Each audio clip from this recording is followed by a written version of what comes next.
espérer et agir avec la création, et c'est pas pour la création. Et le pape François reprend ce texte du chapitre 8 de la lettre de saint Paul aux Romains, où on voit la création comme un sujet qui gémit, qui attend sa délivrance avec nous. Et je trouve ça déjà intéressant comme posture, parce qu'on n'est pas en face d'une création inerte ou comme un objet, mais vraiment comme un sujet qui est associé avec nous au salut et à l'espérance du salut, et qui est sauvé par Dieu.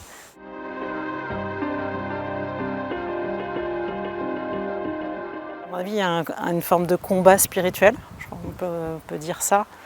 Il s'agit de... Voilà, l'espérance, c'est ce qui va nous faire agir, parce que nous savons cette création sauvée, et du coup je peux agir en sachant que le résultat il vient pas de mon action. Enfin, c'est paradoxal, mais c'est justement pour ça que je peux me mettre à l'œuvre, parce que je sais que le résultat je l'attends de Dieu seul, et donc c'est pas à la hauteur de mes forces, quoi. Mais par contre c'est pas une espérance facile. Enfin, le pape François dans son texte il dit c'est une espérance qui traverse les douleurs du monde, les douleurs de l'humanité. C'est voilà, une espérance qui nous dit, il faut rêver, mais rêver les yeux ouverts, quoi.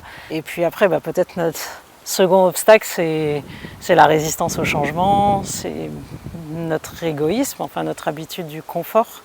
Le vrai bonheur de l'homme, il est du côté des relations, il est du côté de la vie avec d'autres. Du coup, même dans des situations écologiques dégradées, même dans des contextes qui vont nous inviter à plus de sobriété, c'est possible d'être heureux.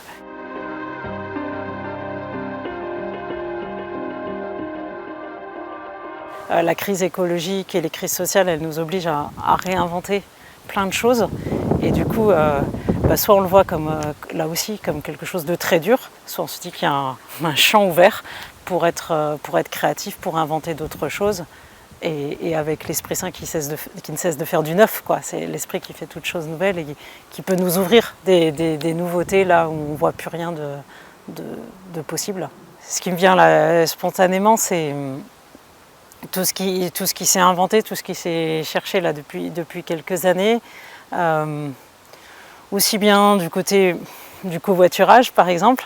Ça nous a invités à créer d'autres modèles d'être en relation et non plus de posséder un véhicule, parce que ça, c'est pas ça qui importe, mais à utiliser le véhicule quand on en a besoin et avec d'autres.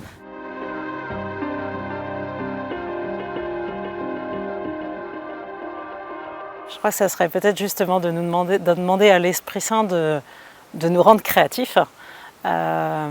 Nous les chrétiens, mais tous les autres hommes et femmes avec nous, pour inventer ces chemins nouveaux, quoi. Puis pour oser des choses audacieuses, demander à l'Esprit de nous indiquer ces chemins nouveaux et nous donner la force d'y avancer.